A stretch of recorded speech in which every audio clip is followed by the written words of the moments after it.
Mahima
भनेपछि अनि तपाईहरु पनि आपसमा अभिवादन गर्नुस्।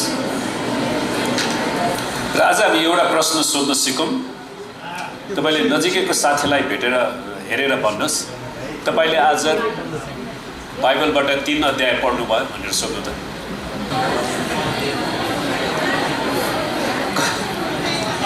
कति जनाले 3 अध्याय पढ्नु भयो हात उचाल्नु त? धेरै छोरीले मात्रै। हुन्छ, सुन्नुस्, तपाईको बोलीबाट निस्कने शब्दले नै तपाईले कोसँग संगति गरिरहनु भएको छ भन्ने बुझाउँछ। अनि हामी जबसम्म परमेश्वरको वचन खान सिक्दैनौं हाम्रो आत्मिक जीवन उन्नति हुँदैन। तपाईको आत्मिक जीवनको राम्रोसँग त्यसलाई सञ्चालन गर्नलाई वा राम्रोसँग एउटा राम्रो शब्द छ व्यवस्थापन शब्द। यदि तपाईको आफ्नो आत्मिक जीवनलाई राम्रो व्यवस्थापन गर्न चाहनुहुन्छ भने पहिलो कुरा बाइबल पढ्नुस्। अनि बाइबल अनुसार तपाईको जीवन छ कि छैन जाँच्नुस्। आमेन। अनि त्यसपछि त्यो लाइनमा प्रार्थना गर्नुस्। किनभने जो मान्छेले बाइबलै पढ्दैन भने उसलाई अरूलाई सिकाउने अधिकार पनि रहँदैन क्या खास। आमेन। किनकि परमेश्वरको वचन बाइबल शास्त्र मात्रै हाम्रो लागि महत्त्वपूर्ण जीवन दिने भोजन हो। बाइबल भोजन हो नि। आमेन। त्यसैले आज हामी त्यो लाइनमा पनि हेर्दैछौँ। त्यसैले तपाईको जीवनलाई राम्रोसँग व्यवस्थित गर्न चाहनुहुन्छ आत्मिक जीवनलाई भने वचन हेर्नुहोस् र तपाईले आफैलाई जाँच्नु। कसैले कसैलाई दोस्याउनै पर्दैन क्या। मैले यो वचन अनुसार मेरो जीवन छ कि छैन।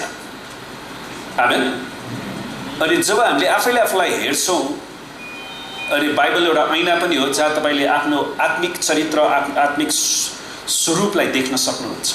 अनि त्यसलाई पढ्नुस्, तब मात्रै हामी परीक्षामाथि विजय हुन सक्नेछौँ। र आज हामी परीक्षा येशू ख्रीष्टको परीक्षा को दोस्रो भाग त्यसलाई निरन्तरता हेर्ने दिँदैछौँ। र आज चाहिँ म पढ्न चाहन्छु मत्ती 4 को 1 देखि 11 पदसम्म। तपाईले आफ्नो बाइबल हेर्नुहोस्। मत्ती 4 को 1 देखि 11 पद म पढिदिन्छु तपाईको लागि। तब दियाबलस भनेको शैतान द्वारा परीक्षा गरिनलाई पवित्र आत्माद्वारा येशू उजाड स्थानमा लगिनु भयो। उहाँ 40 दिन र 40 रातसम्म उपवास बसिसकेपछि हुकाउनु भयो। तब परीक्षा गर्नेले उहाँका आएर भन्यो, तपाईँ परमेश्वरका पुत्र हुनुहुन्छ भने यी ढुङ्गाहरूलाई रोटी हुन् भनी आज्ञा दिनुहोस्।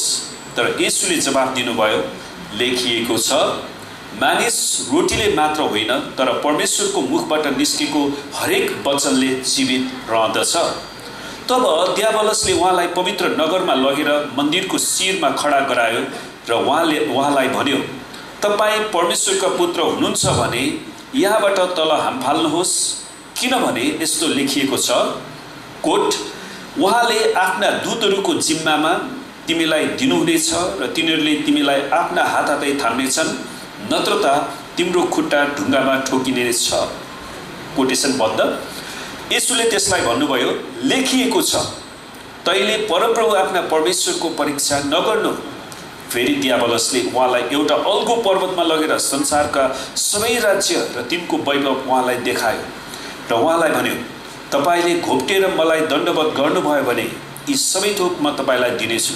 तब येशूले त्यसलाई भन्नुभयो, शैतान त दूर होइजा।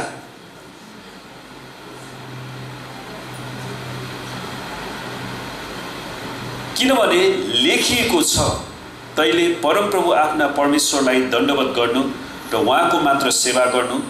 तब दियाबलस उहाँलाई छोडेर गयो र स्वर्गदूतले आएर उहाँको सेवा टहल गरे। आमेन। तपाईले यहाँनिर एउटा महत्त्वपूर्ण कुरा थाहा गर्नुभयो, परमेश्वरले लेखिएको छ, लेखिएको छ, लेखिएको छ। अनि बाइबलमा अर्को एकजना व्यक्ति पौलले पनि लेखिएको छ परमेश्वरको वचन अनुसार। जबसम्म तपाईले परमेश्वरको वचनमा मनन गर्नुहुन्न नि तपाईको आत्मिक जीवन गण्डागोल हुन्छ। तपाईलाई जसले पनि बहकाउन सक्छ। किनकि परमेश्वरको वचनले हरेक कुरालाई छान्न सक्छ। त्यो मात्र एउटा स्ट्यान्डर्ड, एउटा स्तर हो हाम्रो लागि। आमेन। तर परमेश्वरको वचनलाई त्यसको सन्दर्भमा बुझिनुपर्छ। त्यसै कारणले हामी एकदमै होसियार गरौँ। अनि तपाईले हरेक दिन एकअर्कालाई भेट्दाखेरि पनि भन्नुहोस् तपाईले परमेश्वरको वचन खानुभयो। आमेन। अब चिया खानुभयो भन्नु सट्टा परमेश्वरको वचन खानुभयो भनेर सोध्नुपर्छ।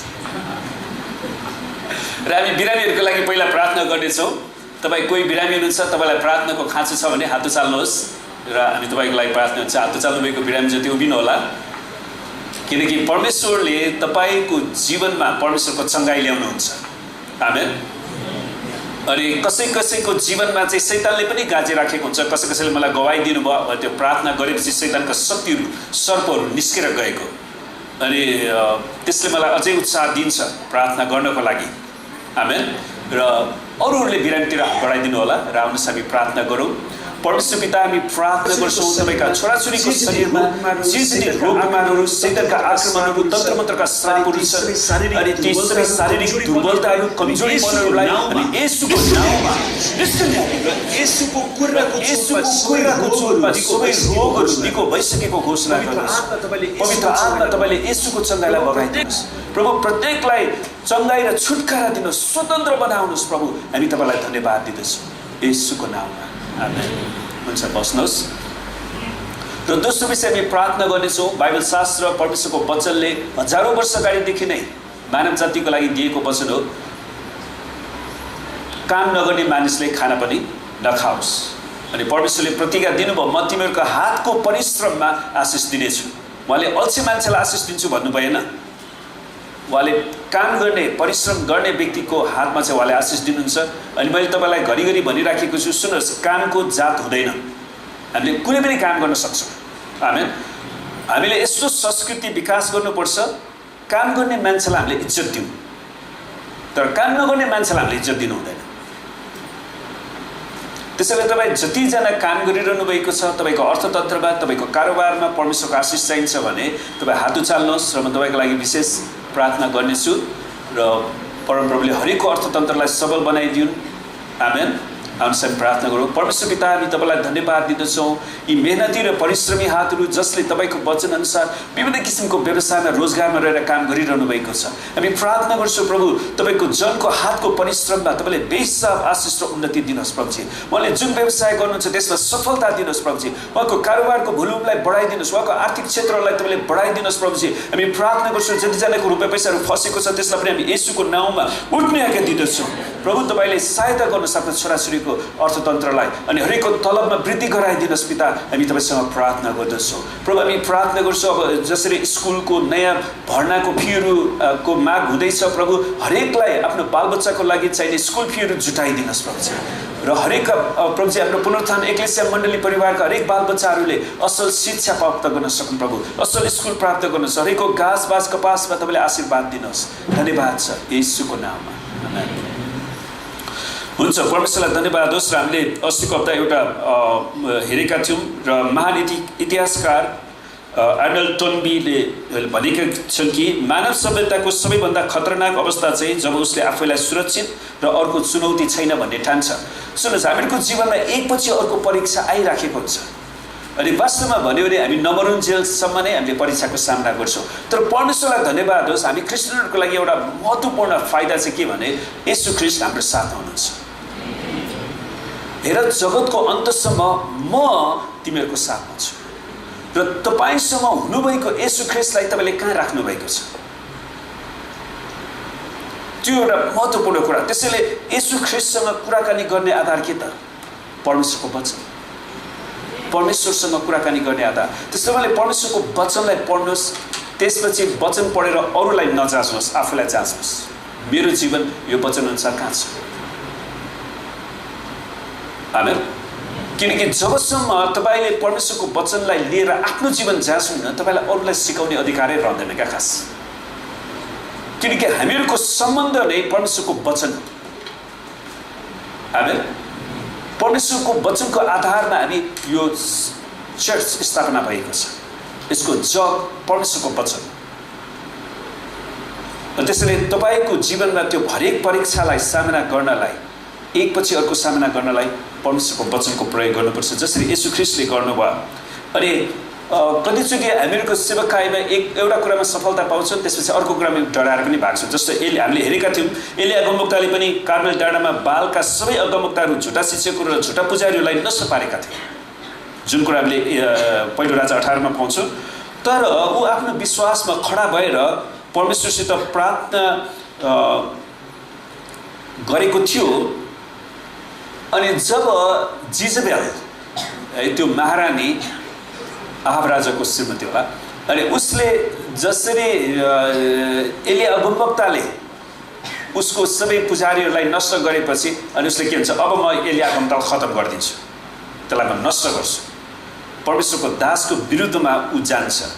अनि त्यो कुरा सुन्नासाथ परमेश्वरसँग प्रार्थनामा जानु सट्टा ऊ डराएर भाग्छ हो। अनि त्यसपछि उसले आफ्नो ज्यान जोगाउनको लागि जिजबेलको उपस्थितिबाट भाग्छ। अनि उसले प्रार्थना गर्छ, परमेश्वर म मर्न चाहन्छु।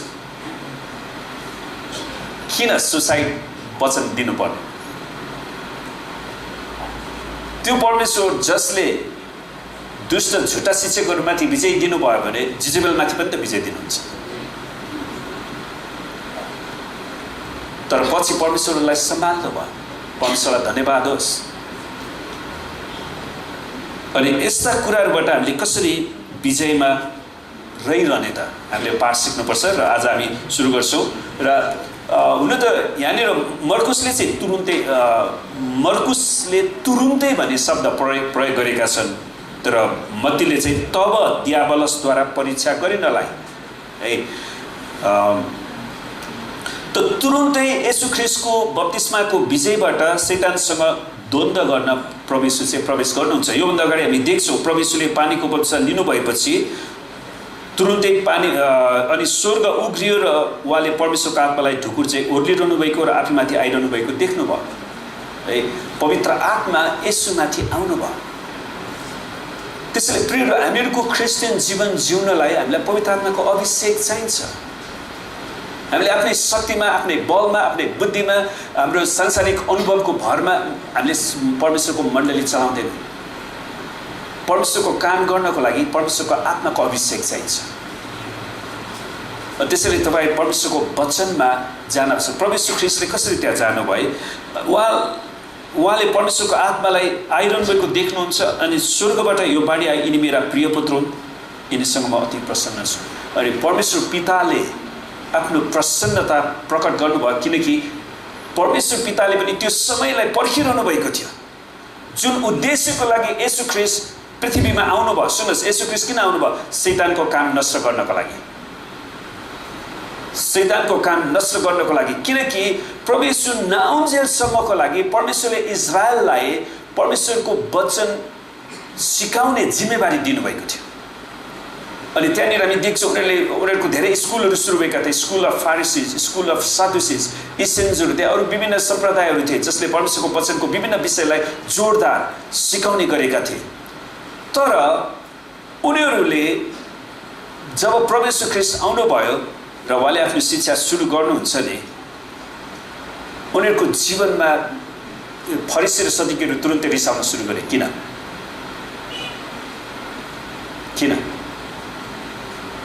किनकि उनीहरूले परमेश्वरले दिनुभएको जिम्मेवारीलाई ठिकसँग निभाएका थिएनन्।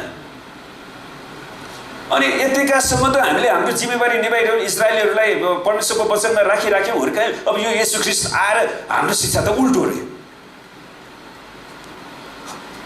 हामीले पनि त्यो गरेका थियौँ हो।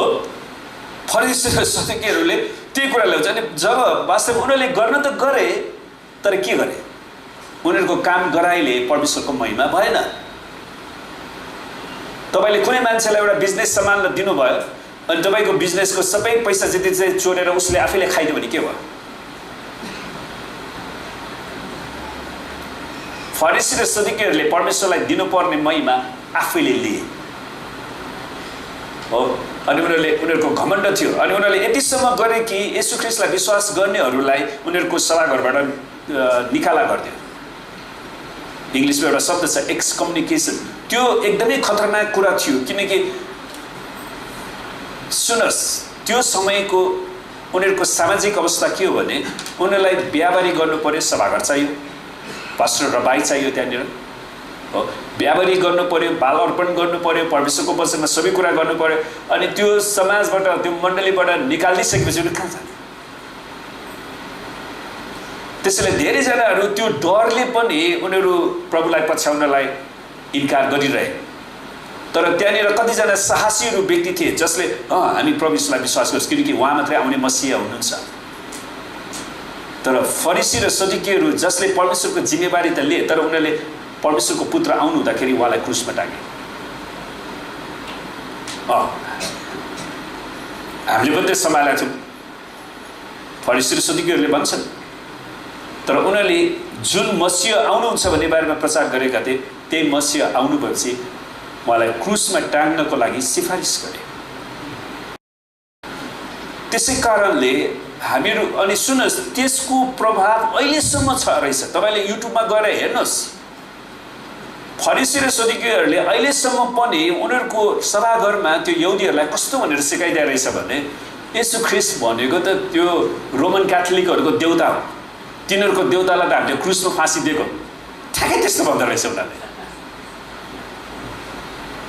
अनि जब अहिले यहुदीहरू पनि धेरै मान्छेहरू प्रभुमा आइराखेका छन् अनि उनीहरूले जब येशू ख्रिस्टको दर्शन पाउन सुरु गरे, परमेश्वरले अहिले यहुदीहरूको माझमा धेरै काम गरिरहनु भएको छ, विशेष गरी सपनाद्वारा दर्शनद्वारा उहाँले बोलिरहनु भएको छ। अनि तिनीहरूलाई परमेश्वरले नयाँ करार पढ भन्छ। अनि उनीहरूले जब नयाँ करार पहिलोचोटि पढ्यो, येशू ख्रिस्ट त यहुदी हुनुहुन्छ, कसरी रोमन क्याथोलिकको देउता भयो?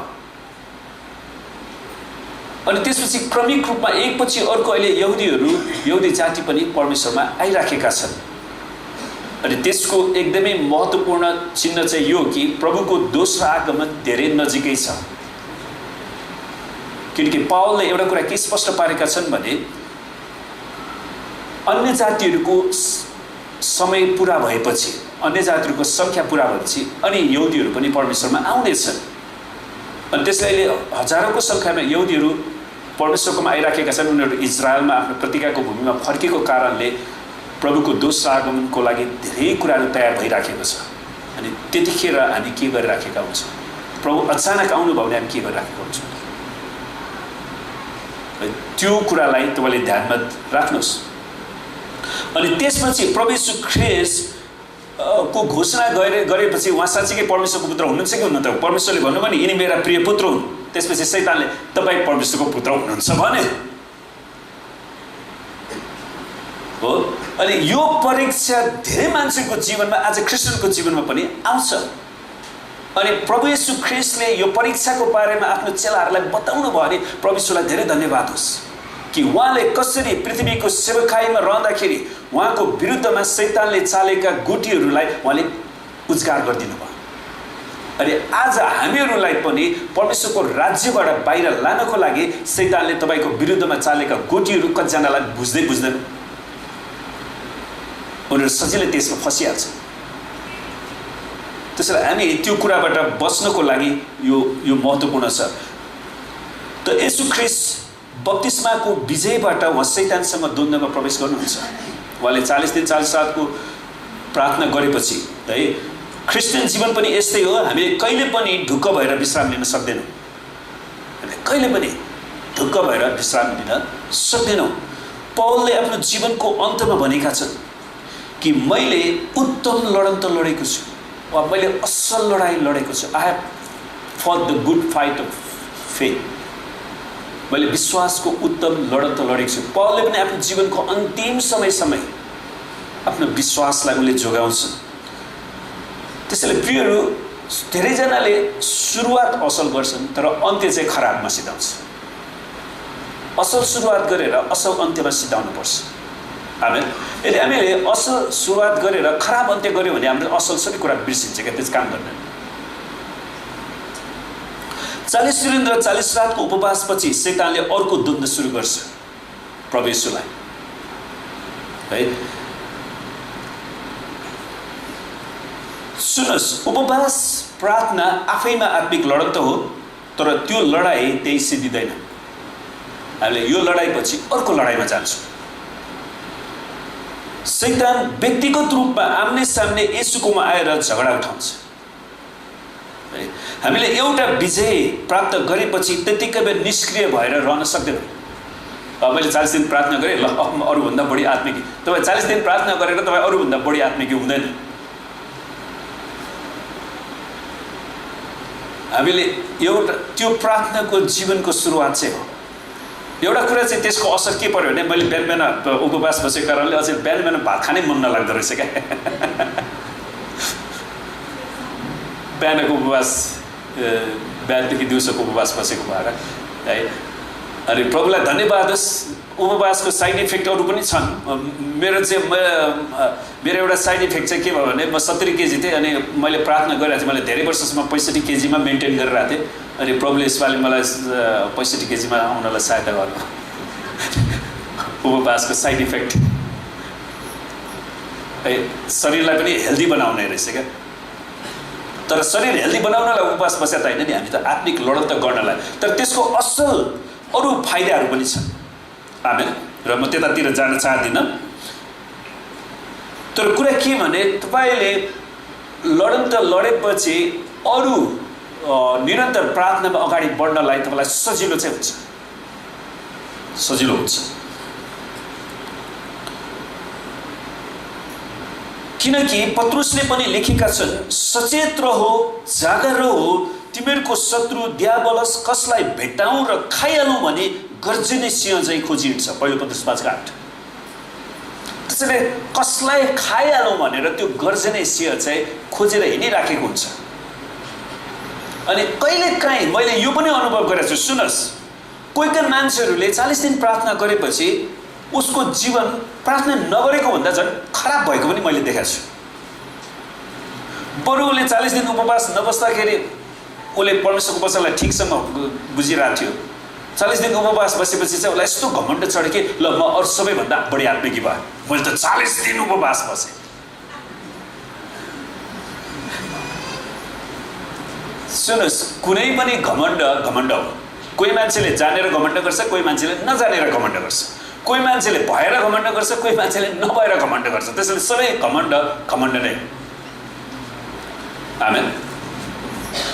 त्यसैले हामीले आफैलाई जोगाइराख्न, आफैलाई बचाइराख्नु, ख्रीष्टको नम्रतामा ल्याइरहनु, ख्रीष्ट येशूलाई उचालिराख्नु चाहिँ एकदमै महत्त्वपूर्ण छ। सुन्नुहोस्, परमेश्वरले भन्नुभयो नि, यदि म उचालिएँ भने सबै मानिसलाई म आफूतिर खिच्नेछु। यदि हामीले हाम्रो जीवनमा येशू ख्रीष्टलाई उचाल्यौँ भने परमेश्वरले ती मानिसहरूलाई उहाँको राज्यमा ल्याउनुहुन्छ। आमेन। तर हामीले आफैले आफैलाई उचाल्यौँ भने चाहिँ हामीबाट मानिसहरू टाढिनेछ। हामी होशियार भएनौँ भने हाम्रो विजय हारमा परिणत हुन सक्दछ। येशू ख्रीष्ट पवित्र आत्माले भरिपूर्ण हुनुहुन्थ्यो, जुन कुरा हामी हेर्छौँ। अनि उहाँको आफ्नो स्वर्गीय कामप्रति पूर्ण रूपमा उहाँ सचेत हुनुहुन्थ्यो। परमेश्वरले पिताले पठाउनु भएको जुन उद्देश्य, जुन मिसन थियो, उहाँको गर्ने काम थियो, त्यसप्रति उहाँ एकदमै सचेत हुनुहुन्थ्यो। साथै परमेश्वर पिताको आनन्दले भरिपूर्ण पनि हुनुहुन्थ्यो। तर शैतानले परमेश्वर र उहाँको जनहरूलाई घृणा गर्छ। सुन्नुहोस्, शैतानले परमेश्वर र उहाँका जनहरूलाई घृणा गर्छ। शैतानले जे पनि प्रार्थना गर्ने व्यक्तिहरूको विरुद्धमा बोलिरहन्छ, उक्साइरहन्छ मानिसहरूलाई। तपाईँले प्रार्थना गर्न सक्नु भएन भने प्रार्थना गर्नेलाई त उत्साह दिनुहोस्। आमेन। अनि प्रार्थना गर्ने व्यक्तिलाई तल झारेर केही पनि फाइदा छैन, किनकि उसले परमेश्वरको काम गरिराखेको छ, उसले परमेश्वरसँग पुकारा गरिराखेको छ। अनि वास्तवमा तपाईँकै लागि पनि त प्रार्थना गरिरहेको छ। अनि जसले हाम्रो निम्ति असल काम गर्यो अनि उसैलाई हामी खेर। सुन्नुहोस्, यो बचपना चाहिँ जहिले पनि त्यस्तै छ क्या। त्यो बाउआमाले एउटा बच्चा मर्ला कि गर्ला कि भनेर होइन, त्यो बिरामी हुँदाखेरि, छेरपट लाग्दाखेरि, बान्ता गर्दाखेरि हो, उसलाई चाहिँ नि कति सरसफाइ गरेर हस्पिटल कुदाएर उसको लागि दुनियाँ गरेको हुन्छ। अनि त्यसपछि पछि मेरो बाउआमै होइन भनेर लात मारेर जान्छ।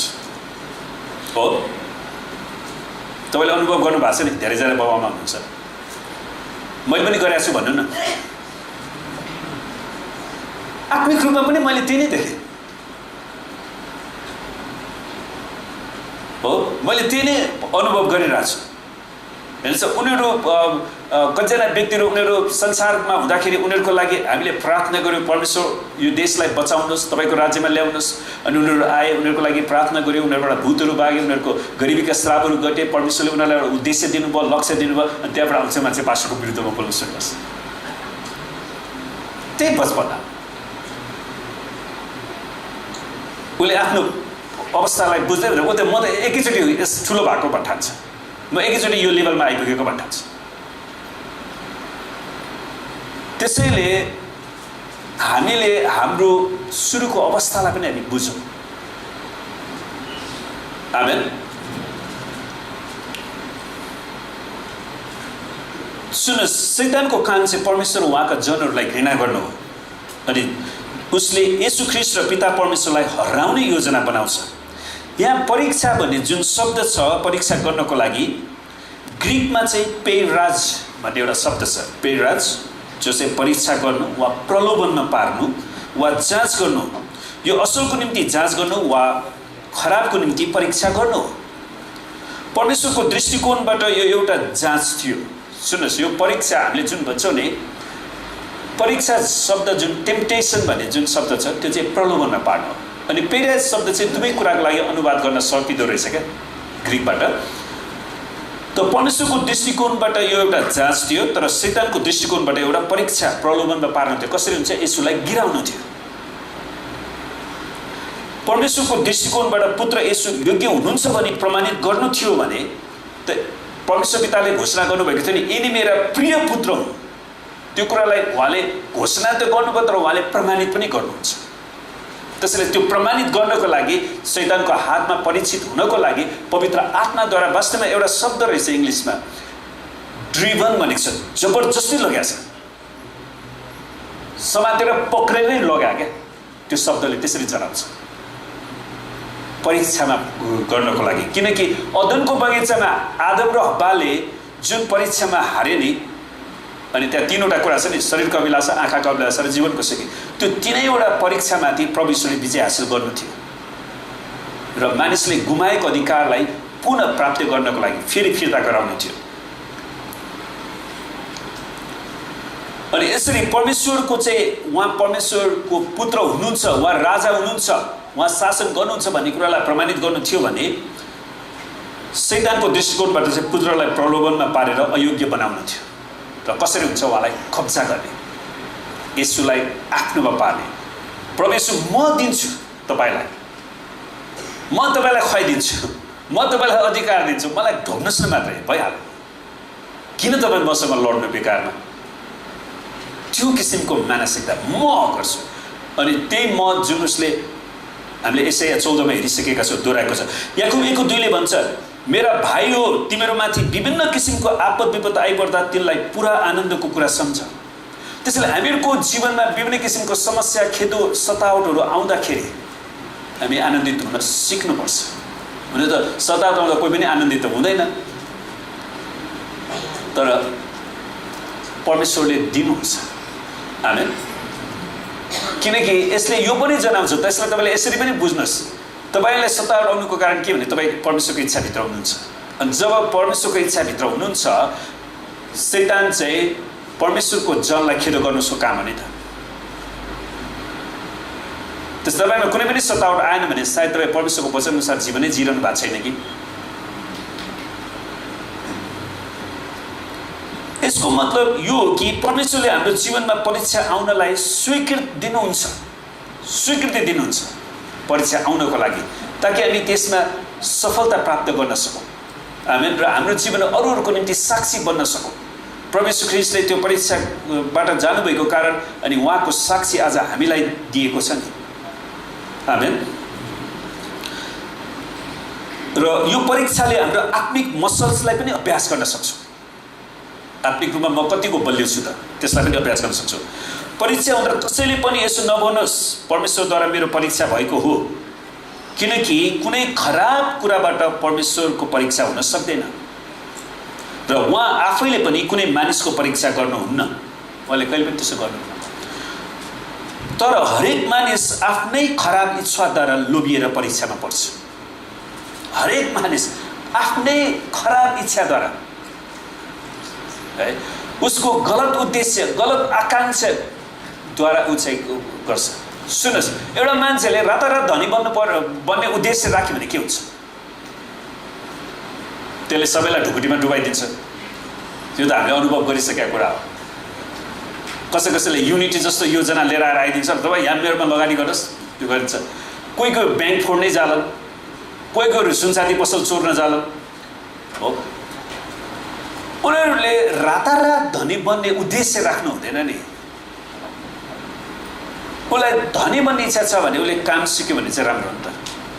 कुनै व्यवसाय सुरु गर्यो भने राम्रो। आमेन। तपाईँको कामले ठिक काम सिक्नुभयो, राम्रो काम सिक्नुभयो, परमेश्वरको वचनअनुसार परमेश्वरलाई दिनुपर्ने दशांश स्वेच्छाको भेटीहरू दिनुभयो भने परमेश्वरले तपाईँलाई कहिले पनि तल पार्नु हुँदैन।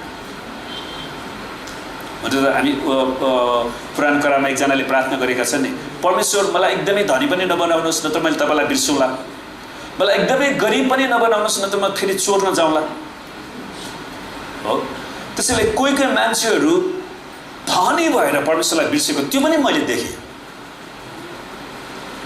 अब गरिबीले मान्छेलाई भ्रष्टाचारमा चोरीमा पुर्याएको त्यो पनि देखेको छौँ हामी सबैले अनुभव गरेका छौँ। तर हामी ती दुवै कुराबाट बच्नु छ। आमेन। त्यसैले हामीले गलत आकांक्षा लिएर आउनु हुँदैन। हामीलाई परमेश्वरले दिनुभएको योग्यताभन्दा बाहिर जानु हुँदैन। जुन योग्यता दिनुभएको छ त्यो योग्यताभित्र रहेर काम गर्नु पर्यो। तर हरेक मानिस आफ्नै खराब इच्छाद्वारा लोभिएर ऊ चाहिँ परीक्षामा पढ्ने हो है। तब खराब इच्छाले गर्भधारण गरेपछि त्यसले पाप जन्माउँछ। त्यो खराब इच्छाले गर्भधारण। त्यसैले प्रियहरू, मैले तपाईँलाई भनेको तपाईँ परमेश्वरको वचन पढ्नुहोस् र परमेश्वरको वचन पढेपछि तपाईँको जीवन त्यो संसार छ कि छैन जाँच्नुहोस्। प्रस्ताव गर्नुपर्ने कुरा छ, परमेश्वरसँग प्रस्ताव गर्नुहोस्। आमेन। अनि तपाईँको दिमागमा परमेश्वरको वचनले भर्नुहोस्। अनि त्यसपछि जब तपाईँले परमेश्वरको वचनले भन्नुहुन्छ नि, मानिसहरूले तपाईँसँग कुरा गर्दाखेरि उनीहरूको कुरा सुनिसकेपछि यो परमेश्वरको वचन हो कि शैतानको वचन तपाईँ तुरुन्तै थाहा हुन्छ क्या। आमेन।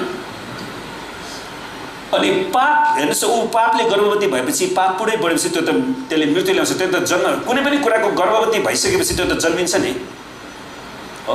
पापले गर्भवती भयो भने उसले पापै जन्माउँछ। त्यसले हामीले आफूलाई जाँच्नु एकदमै महत्त्व। जुन कुरा यो खण्ड हामीले याकुब 1:13-15बाट लिएका हौँ।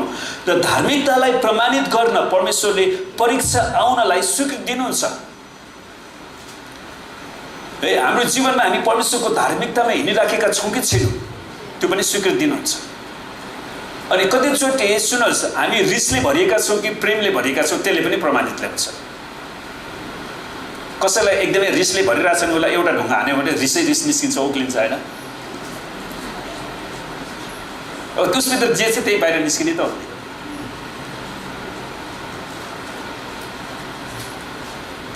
तपाईँको जीवनमा परीक्षा आउँदा यसले के प्रमाणित गर्दछ त? तपाईँको जीवनलाई कसरी प्रमाणित गर्छ? तपाईँ धर्मी हुनुहुन्छ कि अधर्मी, सफल कि असफल?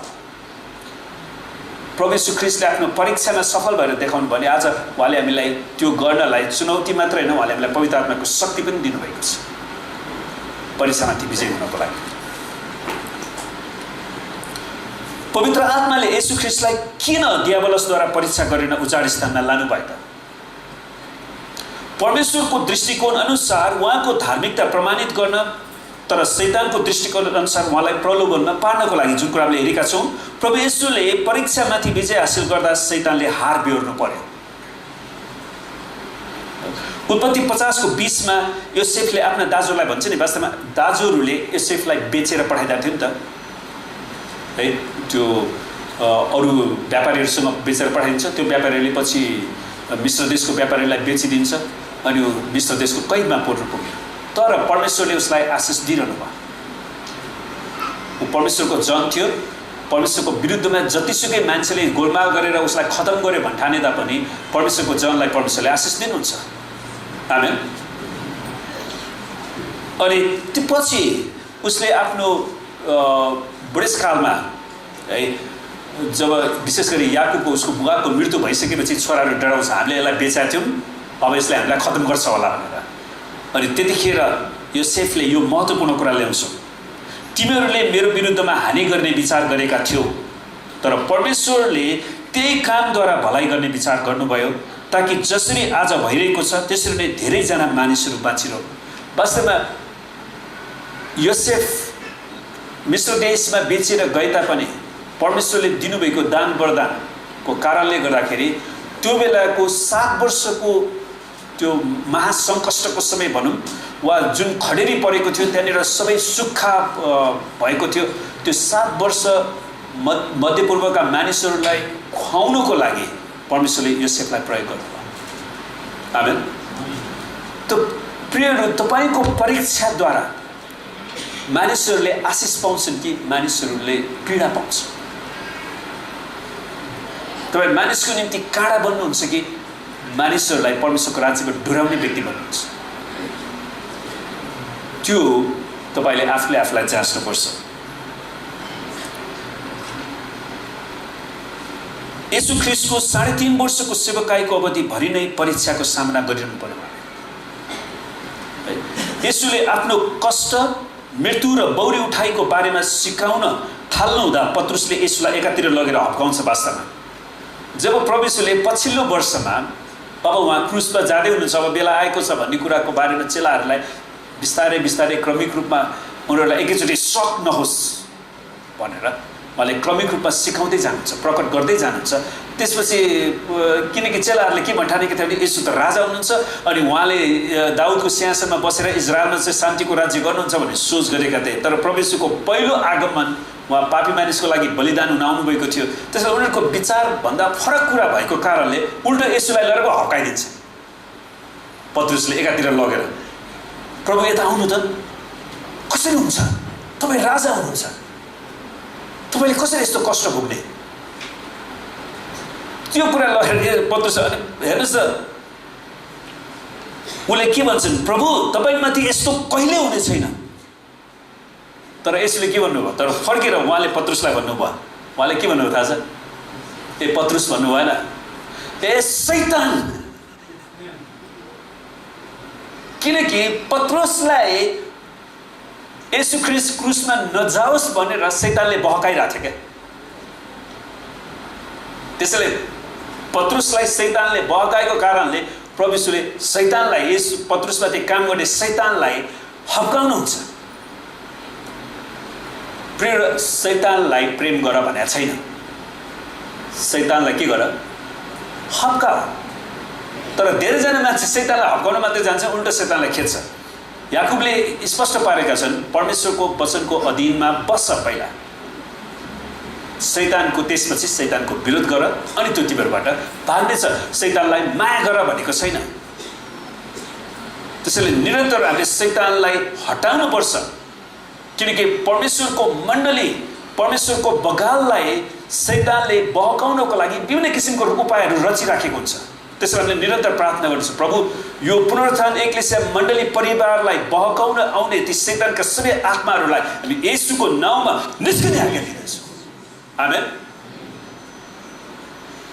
किनकि उनीहरूलाई अन्तिम समय जोगाउनु महत्त्वपूर्ण कुरा हो। अरे हामीले हिजो कहिलेको घरल सम्मतिमा हेरिराखेका छौँ, यूहन्नामा प्रभु येशूले महत्त्वपूर्ण प्रार्थना गर्नुहुन्छ।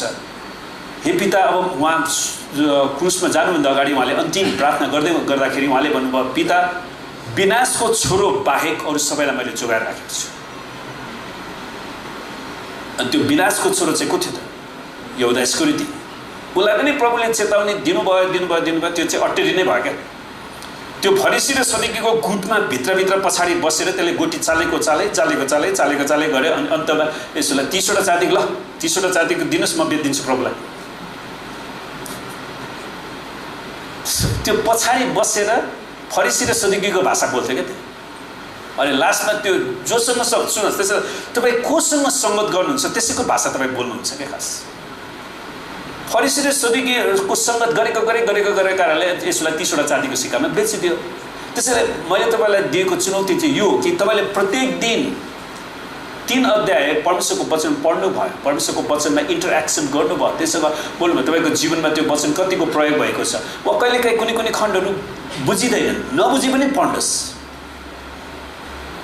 आमेन। सोध्नुहोस्, तपाईँ कतिजनाको डिक्सनरी एक्सेस छ, डिक्सनरीमा जानुहोस्, तपाईँ युट्युबमा पनि हेर्नु, युट्युबमा पनि जान सक्नुहुन्छ। तपाईँलाई इङ्ग्लिस आउँछ भने न त डिक्सनरीमा जानुहोस्, त्यसको अर्थहरू बुझ्नुहोस्, हामीलाई सोध्नुहोस्। र तपाईँ जब परमेश्वरको वचनमा सङ्गत गर्नुभयो भने तपाईँले परमेश्वरको वचन बोल्न सुरु गर्नुहुन्छ क्या खास। अनि प्रभु यीशु ख्रीष्टले त्यो अन्तिम घडीमा प्रार्थना गर्नुहुन्छ, परमेश्वर पिता, त्यो विनाशको छोरो बाहेक अरूलाई मैले जोगाएर राखेँ। त्यसैले परमेश्वरको मण्डलीलाई परमेश्वरले जोगाउनुहुन्छ। अनि हामीहरू परमेश्वरको कामसँग अगाडि बढ्छौँ कि शैतानको कामसँग अगाडि बढ्छौँ, त्यो एकदमै महत्त्वपूर्ण कुरा। अनि प्रभुले भन्नुहुन्छ, ए शैतान, मेरो सामुन्नेबाट हटिजा, त मेरो निम्ति बाधा होस्।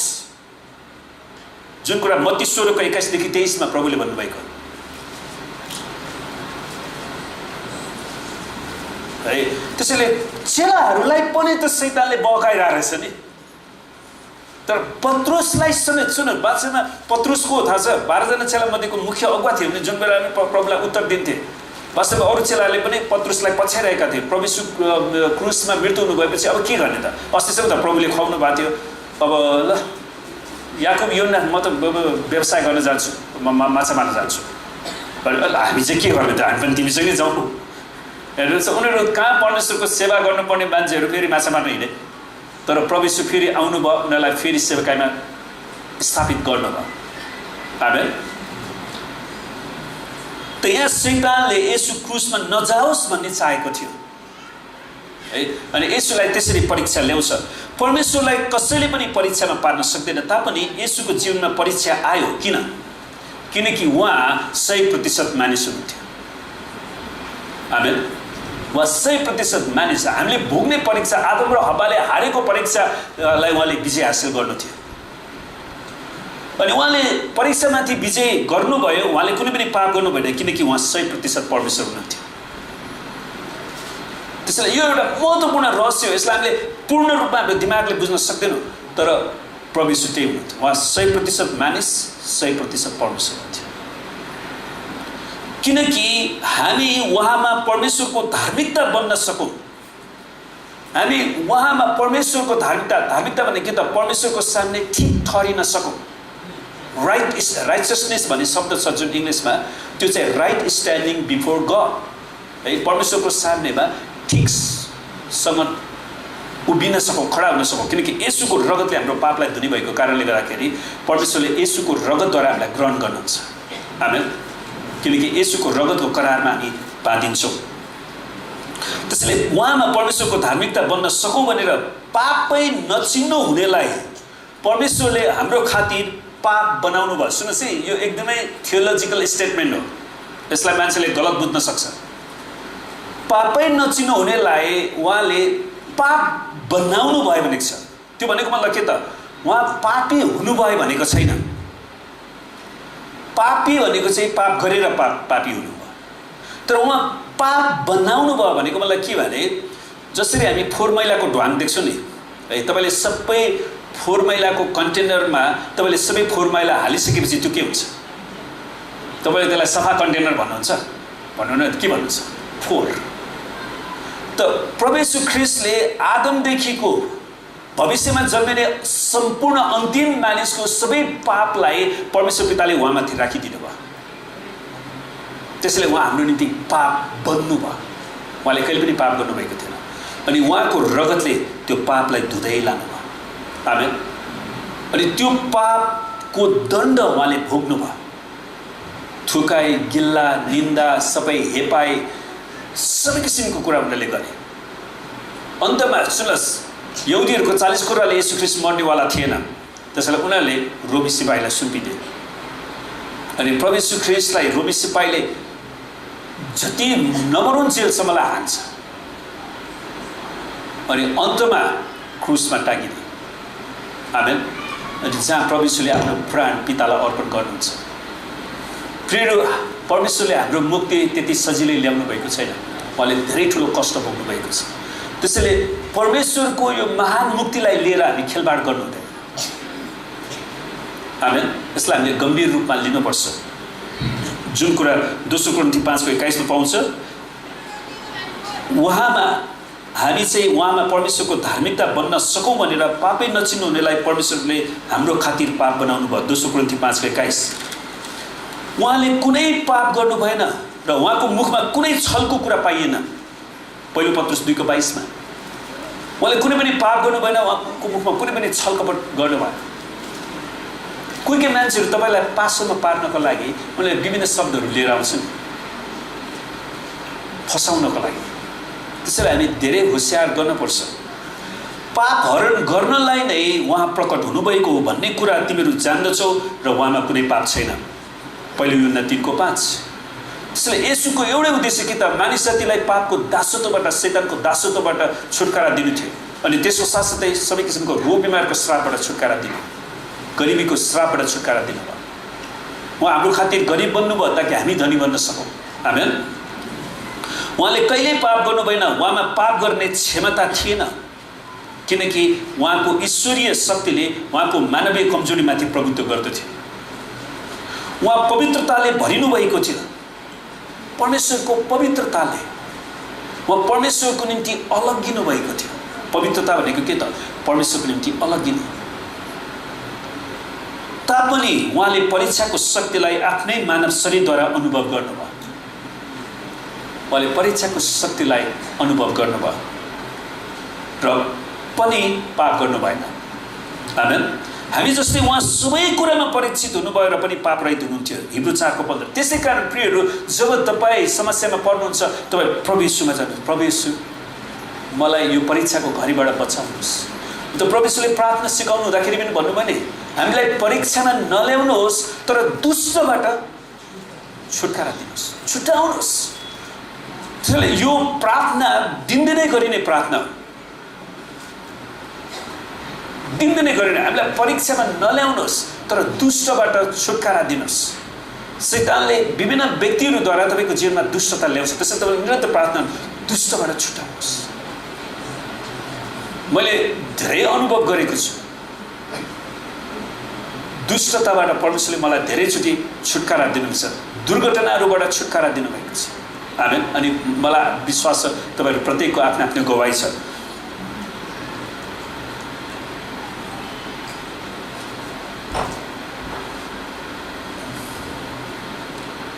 हामी जस्तै उहाँ सबै कुरामा परीक्षित हुनुभयो र पनि पाप रहित हुनुहुन्छ। हिब्रू 4:15 त्यसै कारणले हामी उहाँमा जान सक्छौँ। प्रियहरू, उहाँको मानवीय चरित्रमा उहाँ संवेदनशील हुनुहुन्थ्यो। उहाँले आफ्नो मानिसको चरित्रलाई एकदमै होशियारपूर्वक राख्नुभयो। लुका 12:50 उहाँ एकदमै व्याकुल हुनुभयो। इङ्ग्लिसमा एगोनाइजिङ, उहाँले एकदमै पीडित हुनुभयो। उहाँले त्यति साह्रो प्रभु येशूलाई पीडा दिएका थिए, उहाँलाई यति धेरै पीडा दिएका थिए। अनि मत्ती 19:13-15 उहाँले बालकहरूलाई दया देखाउनु भयो। बालकहरूलाई मौका आउन देऊ। आमेन। तर बालकहरूलाई मेरो अगाडि हल्ला गर्न देऊ चाहिँ भन्नुभएको छैन। फेरि अनुशासनमा राख्नुपर्छ। इजरायलको लागि त्यो समस्या थिएन किनकि हिजो प्रदेशमा बालकहरूलाई छडी लगाऊ त्यहाँ भनेकै छ नि त। त्यसैले उनीहरूले अनुशासनमा राख्दा राख्दै पनि चेलाहरूलाई आउन दिइरहेको थिएन। त्यसैले बालकहरूलाई मौका आउन देऊ। उनीहरू अनुशासित बच्चा छन्। आमेन। अनि परमेश्वरले उनीहरूलाई छोएर आशिष दिनुभयो। मत्ती 12 उहाँले हात सुकेको मानिसमाथि पनि दया देखाउनु भयो है, उसको हातलाई निको पारिदिनु। मत्ती 11 बोझले दबेका पापीहरूलाई विश्राम दिने निर्णय गर्नुभयो। यसमै मेहनत गर्ने र बोझले लादेका हो म कहाँ आऊ र म तिमीहरूलाई विश्राम दिन्छु। म तिमीहरूलाई विश्राम कसले दिनुहुँदछ? येशू ख्रीष्टले। आमेन। त्यसैले हामीहरूको काम चाहिँ के हो त? मानिसहरूलाई येशूमा डराउनु भयो, आफैमा डराउनु। युहन्ना 4 उहाँ थाक्नु भयो र तिर्खाउनु भएको थियो। उहाँ हामी जस्तै थाक्नु भयो, उहाँ तिर्खाउनु भयो। त्यसले के जनाउँछ? पूर्ण रूपमा मानिस हुनुहुन्थ्यो। यी सबै कुराले उहाँको मानवीय चरित्रलाई प्रमाणित गर्दछ। मत्ती 4:2 भन्दछ, उहाँ 40 दिन र 40 रातसम्म उपवास बसिसकेपछि भोकाउनु भयो। आमेन। उहाँ भोकाउनु भयो। उहाँ शारीरिक रूपमा कमजोर हुनुभएको थियो। है। हामीलाई जस्तै उहाँलाई पनि खानाको आवश्यकता परेको थियो, यसैले उहाँ परीक्षामा पर्नुभयो, तापनि पाप गर्नु भएन। यसैले परीक्षाको पूर्ण दबाव, फुल प्रेसर भन्छ नि इङ्ग्लिसमा, त्यसको पूर्ण दबाव यसुलाई मात्र थाहा छ। किनकि हामीहरू चाहिँ परीक्षा आएपछि खसेको कारणले हामीले त्यो दबावलाई थाम्नै सक्दैन। तर यसु ख्रिस्टले मात्रै त्यसलाई पूर्ण रूपमा रोक्नु भएको कारणले परीक्षाको दबाव कति छ भन्ने कुरा यसुले मात्रै भन्न सक्नुहुन्छ। यसु राजा हुनुहुन्थ्यो र शैतानले उहाँलाई परीक्षामा फसाएर उहाँको राज्य खोज्न चाहन्थ्यो। अनि यसु परमेश्वरको पुत्र हुनुहुन्थ्यो र परमेश्वर उहाँको पिता। त्यसैले यसुलाई परमेश्वरको मन्दिरबाट निकाल्नको निम्ति मन्दिरको टुप्पाबाट हामफाल्ने परीक्षा लगायो। किनकि मन्दिरभित्र महापवित्र स्थानमा कसलाई आराधना गर्ने? यसु ख्रिस्टलाई हो नि। त्यसैले शैतानले यसुलाई मन्दिरको टुप्पामा लगेर त्यहाँबाट हामफाल्न सक्छ। शैतान जति मूर्ख भए पनि परमेश्वर बुद्धिमान हुनुहुन्छ। आमेन। शैतानले गर भनेको कुरा हामीले गर्न आवश्यक छैन। त्यसैले हामीले सुन्नुहोस्, यो वचन शैतानबाट आएको हो कि परमेश्वरबाट आएको हो, त्यो कुरा थाहा गर्नलाई तपाईँले पहिलो कुरा परमेश्वरको वचन पढ्नुहोस्।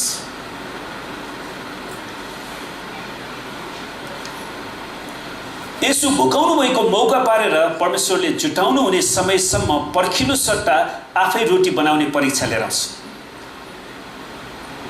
परमेश्वरले जुटाउनुहुन्छ यावे इरे, त्यो समयलाई परमेश्वरले पर्खिन सक्नुहुन्थ्यो नि त। आमेन। तर शैतान चाहिँ छिटो छिटो काम, छिटो छिटो छिटो छिटो गरौँ। यसो तपाईँ भोकाएर मर्न लागिसक्नुभयो। 40 दिनसम्म उहाँलाई परमेश्वरले जीवित राख्नुभयो भने 41 दिनमा चाहिँ जीवित राख्न सक्नुहुन्न। उहाँले तुरुन्तै खाइहाल्नुपर्छ र। तर शैतानले कस्तोसँग हेर्नुहोस् त फसाउने प्रयास गर्छ। आमेन।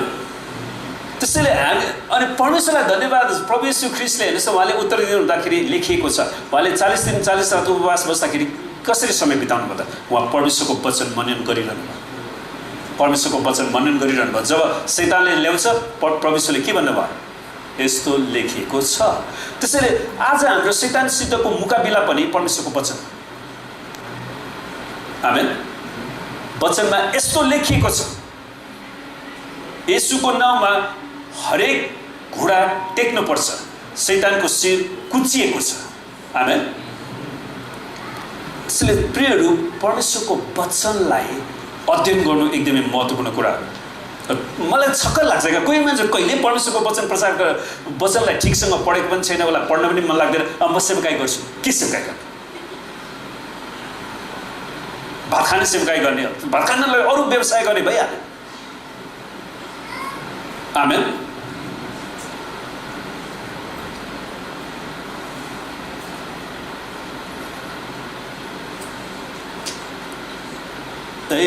शैतानले हामीलाई आफ्नै शक्तिमा भर पर्ने परीक्षा लिएर आउँछ जहिले पनि।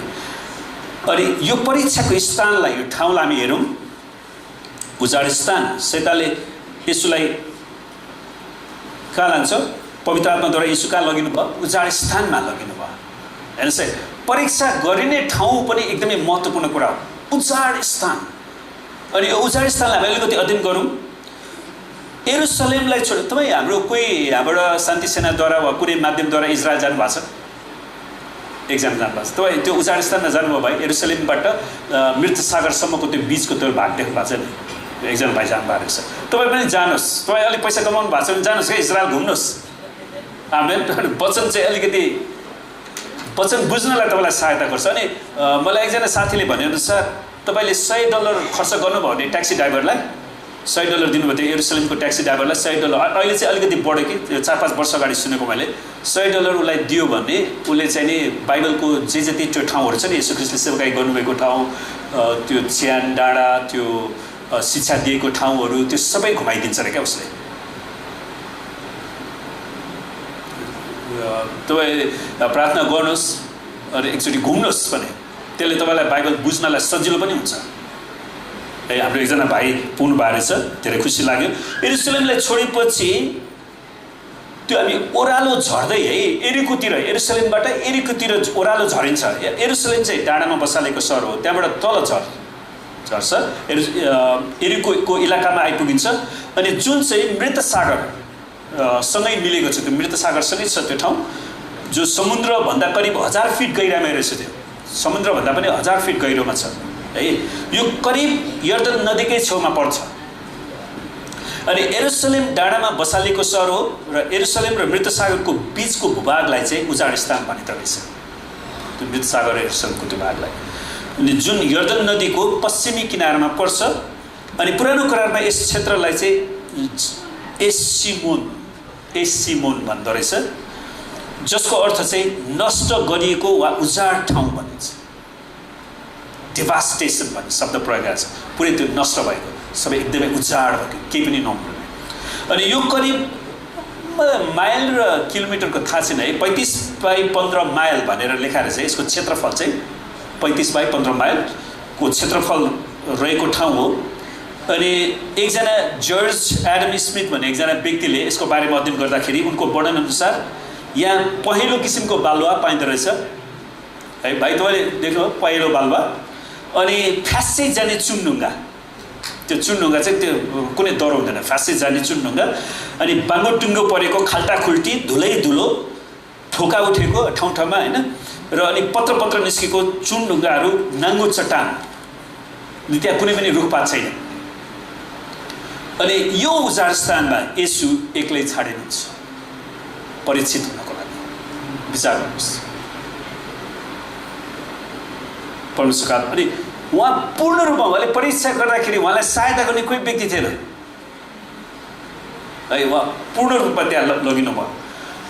पहिलो आदमले अदनको सुन्दर बगैँचामा शैतानको जालमा फसेको थियो हो भने दोस्रो आदम येशू ख्रीष्ट पूर्ण उजाड स्थानमा शैतानसित उहाँले मुकाबिला गर्नुभयो। जसको बारेमा व्यवस्था 8:15 मा लेखिएको छ, उहाँले तिमीहरूलाई विषालु सर्प र बिच्छिहरू भएको, निर्जल र रुखो भूमि भएको विशाल र भयानक उजाड स्थानको बीचमा डोर्याउनु भयो। त्यो कुरा हामी व्यवस्था 8:15 मा पाउँछौँ। अनि यहुदीहरूले पनि त्यो कुरालाई मूसाको समयमा उनीहरूले एकदमै महसुस गरेका थिए र अनुभव गरेका थिए। परमेश्वर उनीहरूलाई बचाउनु भएको थियो। मर्कुस 1:3 बताउँछ कि त्यस उजाड स्थानमा जङ्गली जनावरहरू आउँथे। मर्कुसले त्यो कुरा लेखेका छन् 1:13 र उहाँले शैतानमाथि विजय हासिल गर्नुभयो। त्यो चाहिँ सबभन्दा खुसीको कुरा। आमेन। परमेश्वरलाई धेरै धन्यवाद होस् है, उहाँले शैतानमाथि विजय हासिल गर्नुभयो। यसै कारण आज हामीले येशूको नाउँमा शैतानका शक्तिलाई डाक्न सक्छौँ। आमेन। हामी शैतानको दासत्वमा बस्नु पर्दैन। येशू ख्रीष्टले त्यस उजाड स्थानमा 40 दिन 40 रात बिताउनु भयो। विचार गर्नुहोस्, मूसाले उजाड स्थानमा 40 वर्ष बिताए। एलियाले पनि 40 दिनसम्म मरुभूमिको यात्रा गरेका थिए। पौलले पनि अरेबियामा 3 वर्ष बिताएका थिए। गलेसिया 1:17 मा उनी सेवकाईमा जानुभन्दा अगाडि अरेबियामा उनले परमेश्वरको वचन सिके। प्रभुले उनलाई धेरै दर्शन दिनुभयो त्यहाँ। अनि प्रभु येशू ख्रीष्टले पितासँग 40 दिन र 40 रातको उपवासको समय उहाँले परमेश्वर पितासँग परमेश्वरको वचनमा मनन गरेर बिताउनु भयो। परमेश्वरको वचन पढ्नु भयो। त्यसैले शैतान आउन साथ उहाँले के भन्नुभयो, यस्तो लेखिएको छ। आमेन। यस्तो लेखिएको छ। प्रभु येशूले मर्कुस 14:38 मा भन्नुहुन्छ नि, जागा रह अनि प्रार्थना गर र तिमीहरू परीक्षामा नपर। हो, जागा रह, प्रार्थना गर, जागा रह, प्रार्थना गर अनि परीक्षामा नपर। अनि धेरै मानिसहरू आज परीक्षामा परेका छन् अनि प्रभु येशूले दिने छुटकारालाई उनीहरूले बिर्सेका छन् अनि उनीहरूलाई शैतानले गिराइराखेको छ। र तिमीहरू परीक्षामा नपर। जब हामी जागा रहन्छौँ तब हामी परीक्षामाथि विजय हुँदछौँ, किनकि हाम्रो प्रभुले हामीलाई विजय दिनुहुन्छ। आमेन। विश्वासीहरूको सबैभन्दा ठुलो शत्रु चाहिँ आत्मिक रूपमा तयारी नहुनु हो। हामीहरूको सबैभन्दा ठुलो शत्रु। हामी आत्मिक रूपमा तयारी हुँदैन, हामी बाइबल पढ्दैनौँ, हामी प्रार्थना गर्दैनौँ, हामी खालि शारीरिक कुरा हेरेर उसले यस्तो भन्यो, उसले यसो भन्यो, उसले पैसा कमाइरहेछ, उसले त्यो गरिरहेछ भनेर त्यतिकै पछाडि जान्छौँ। शारीरिक रूपमा हेर्दा पनि कोही कोही मान्छे त्यही ठाउँमा चाहिँ धेरै पैसा कमाएर ल्याउँछ, अर्को मान्छे त्यो ठाउँमा गए केही पनि पाउँदैन, केही पनि रहन्छ भनेर आउँछ, हो कि त भन्नु त। ल त पहिलो कुरा परमेश्वरले उसलाई त्यो ठाउँमा जानु परमेश्वरको इच्छा थियो कि थिएन, त्यो कुरा खोजी गर्नु पर्यो नि। आमेन।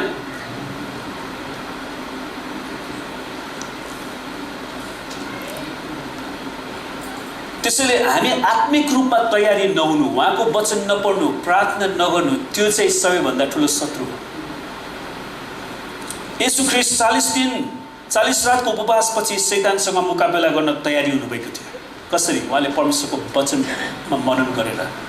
मर्कुस 1 र लुका 4 को अनुसार उहाँ 40 दिनको उपवासमा पनि परीक्षित हुनुभएको थियो। 40 दिनको उपवास बस्दाखेरि पनि उहाँ परीक्षामा पर्नु भएको थियो। तर 40 दिन रातको उपवासको अन्त्यपछि उहाँ भोकाउनु भयो भनेको छ। तब दियाबलसद्वारा परीक्षा गरिनको लागि उहाँ लगिनु भयो। दियाबलसको अर्थ के त? अरूको चरित्र हत्यारा गर्ने व्यक्ति, स्ल्यान्डरर भन्छ।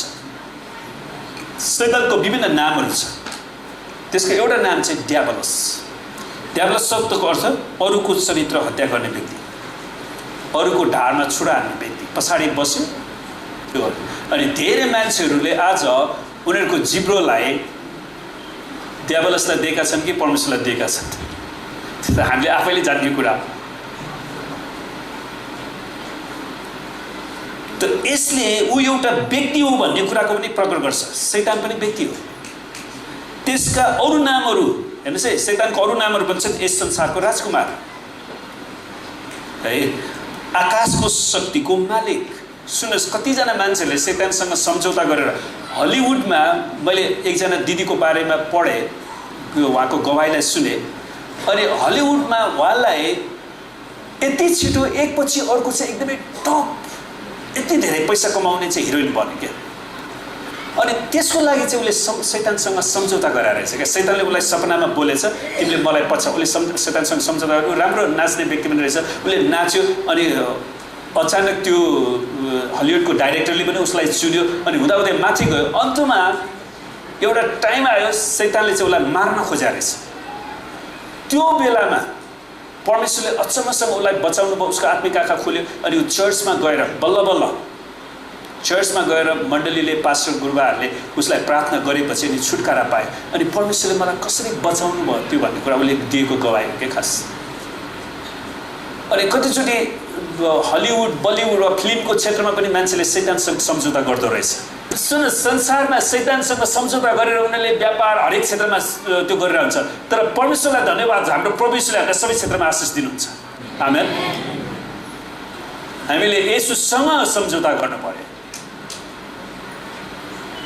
अनि त्यसको नाम चाहिँ, किनकि त्यो यस संसारको राजकुमार, आकाशको शक्तिको मालिक, यस युगको देव भनेको छ, the god of this age, यस युगको देव, भूतात्माको राजकुमार, प्रिन्स अफ डिमन्स भन्छ त्यसलाई, भूतात्माको राजकुमार हो त्यो। लुसिफर, शैतान, साँप, ठुलो ड्रागन, दुष्ट व्यक्ति, विनाशक, परीक्षा गर्ने, ठग, अनाज्ञाकारिताका सन्तानहरूमा काम गर्ने आत्मा। हेर्नुहोस् त, त यो दियाबलस येशूको परीक्षा गर्न आउँछ। अनि येशू ख्रीष्टले 40 दिन 40 रातको उपवासमा विजय हासिल गरेपछि उहाँ योग्य राजा हुनुहुन्छ भन्ने कुरा प्रमाणित गर्न उहाँ पवित्र आत्माद्वारा डोराइनु भएको थियो। र हाम्रो जीवनमा आउने कुराहरूले कि त हामीलाई धार्मिकतामा डोर्याउँछ कि त पापमा। हामी कसरी त्यसको प्रतिक्रिया दिन्छौँ त्यसमा भर पर्छ। येशू ख्रीष्टले यस संसारको देव राजकुमारसितको मुकाबिलामा त्यसलाई कसरी हराउनु भयो, त्यसलाई कसरी नियन्त्रणमा लिनुभयो र त्यसमाथि आफ्नो शक्ति र अधिकार प्रयोग गर्नुभयो त्यो बारेमा यहाँ बताएको छ। आमेन। यसले उहाँको ईश्वरत्व, उहाँ परमेश्वर हुनुहुन्छ र उहाँको राजकीय वा राजा हुनुहुन्छ भन्ने कुरालाई प्रमाणित गर्छ। अनि यो पापमाथिको भएको विजयको उदाहरण भएको कारण परमेश्वरको वचनमा समावेश गरिएको छ। र प्रभु येशू ख्रीष्टले कसरी शैतानको शक्तिमाथि, यो परीक्षामाथि विजय हासिल गर्नुभयो। आमेन। र आज हामी यहाँसम्म राख्नेछौँ र आउने हप्तालाई निरन्तरता दिनेछौँ। र आउनुहोस् हामी केही समय आँखा चिम्लौँ। र हामी मनन गरौँ है। पहिलो कुरा तपाईँले निर्णय गर्नुहोस्, म परमेश्वरको वचनमा मनन गर्छु परीक्षामाथि विजय हासिल गर्नलाई, अनि परमेश्वरको वचनद्वारा मेरो जीवनलाई म जाँच्छु। र यो समय हामी सबै आछौँ, कसैले कसैलाई नहेर्नुहोस्। र तपाईँहरू कसैले आफ्नो जीवनमा कुनै त्यस्तो परीक्षाद्वारा एकदमै शैतानले तपाईँलाई दुःख दिइराखेको छ, तपाईँलाई त्यसबाट छुटकारा चाहिन्छ वा तपाईँलाई प्रार्थनाको आवश्यकता महसुस भइराखेको छ भने तपाईँ हात उचाल्नुहोस्, म तपाईँको लागि प्रार्थना गर्नेछु। हामी कसैलाई नहेरौँ। तपाईँले धेरै प्रार्थना गर्नुभयो, जति गर्दा पनि त्यो छुटकारा नपाएको जस्तो तपाईँलाई अनुभव भइराखेको छ भने तपाईँ हात उचाल्न सक्नुहुन्छ र तपाईँले प्रभुसँग बिन्ती गर्नुहोस्। प्रभु येशू दयालु परमेश्वर, तपाईँको अवस्थालाई उहाँले बुझ्नुहुन्छ र उहाँले छुटकारा ल्याउन चाहनुहुन्छ। परमेश्वर पिता, हामी प्रार्थना गर्छौँ यी हातहरू जो तपाईँको सामनेमा उचालिएका छन्। प्रभु येशू, साँच्चै नै तपाईँले पनि हामी जस्तै एउटा मानिस भएर सम्पूर्ण कुरामा, पापका कुराहरूमा तपाईँ परीक्षित हुनुभयो र पनि तपाईँ परीक्षामाथि विजय हुनुभयो। प्रभु, यी तपाईँका छोराछोरीलाई तपाईँको विजय दिनुहोस्। प्रभु, उहाँलाई ती सबै शैतानका परीक्षामाथि विजय हुनलाई शक्ति दिनुहोस्। प्रभु, ती उपायहरू दिनुहोस्, तपाईँले त्यो बाटोहरू खोलिदिनुहोस्। प्रभु, तपाईँको वचनमा मनन गर्नलाई तपाईँले सहायता गर्नुहोस्। पिता, हामी तपाईँसँग बिन्ती गर्छौँ। तपाईँको जनको विरुद्धमा शैतानले लिएका ती सबै दुष्ट योजनाहरूलाई हामी येशूको नाउँमा निस्कने आज्ञा दिनेछौँ। र प्रभु, तपाईँको जनलाई तपाईँको रगतले ढाक्नुहोस्, तपाईँको पूर्ण सुरक्षा र चङ्गाइदिनुहोस्, छुटकारा दिनुहोस् प्रभु, येशूको नाम। र आउनुहोस् हामी सबै परमेश्वरलाई धन्यवाद दिउँ र हृदयदेखि नै। परमेश्वर पिता, तपाईँलाई धेरै धन्यवाद दिँदछौँ। तपाईँले हाम्रो निम्ति कति धेरै उदाहरणहरू आफ्नो वचनमा राखिदिनु भएको छ। प्रभु, हामीलाई तपाईँको वचन मनन गर्नलाई सिकाउनुहोस्। हरेकलाई प्रभु तपाईँको वचन पढ्नलाई सहायता गर्नुहोस्। कमसेकम प्रत्येक दिन 3 अध्याय पढ्नलाई सहायता गर्नुहोस् प्रभु, र तपाईँको वचनलाई बुझ्नलाई शक्ति दिनुहोस्। तपाईँले प्रकाश दिनुहोस् प्रभुजी, तपाईँले छुटकारा दिनुहोस्। पिता, हामी तपाईँसँग प्रार्थना गर्छौँ। प्रभु, हामी प्रार्थना गर्छौँ साँच्चै नै पुनरुत्थान एक्लेसिया मण्डली परिवारका हरेक सदस्यहरूलाई प्रभु तपाईँले आशिष दिनुहोस् र तपाईँले रक्षा गर्नुहोस्। परमेश्वर, तपाईँले आफ्नो मुख पुनरुत्थान एक्लेसिया मण्डली परिवारमाथि चम्काउनुहोस् र हरेकलाई अनुग्रह गर्नुहोस्। पिता परमेश्वर, तपाईँले आफ्नो चेहरा पुनरुत्थान एक्लेसिया मण्डली परिवारमाथि प्रकाश गरिदिनुहोस् र हरेकलाई तपाईँले शान्ति दिनुहोस्। हामी प्रार्थना गर्छौँ प्रभु, आज जो जति आउन सक्नु भएन, कोही रोगी बिरामी हुनुहुन्छ भने उनीहरूलाई हामी येशूको नाममा चङ्गाइको घोषणा गर्छौँ। कोही घटी कमीमा छन् भने उनीहरूको आवश्यकतालाई पुरा हुने आज्ञा दिँदछौँ। हामी प्रार्थना गर्छौँ प्रभु, यो हप्ताभरिको हाम्रो सेवाकायमा, यात्रामा, पढाइमा, सम्पूर्ण काममा तपाईँले हामीलाई आशीर्वाद दिनुहोस्। प्रभु, हाम्रो देश, हाम्रो मण्डलीका जति सदस्यहरू देश बाहिर छन्, भ्याली बाहिर छन्, प्रभु उनीहरूको साथमा तपाईँ रहनुहोस्, तपाईँको सुरक्षा दिनुहोस्। उनीहरूको अभावमा, खेदोमा तपाईँले सहायता गर्नुहोस्। प्रभु, सान्त्वना दिनुहोस्, तपाईँको कृपा खनाउनुहोस् र तपाईँले जुटाइदिनुहोस्। प्रभु, यो हप्ताभरिका हाम्रो सेवाकायमा, यात्रामा, पढाइमा, सम्पूर्ण काममा तपाईँले हामीलाई आशीर्वाद दिनुहोस्।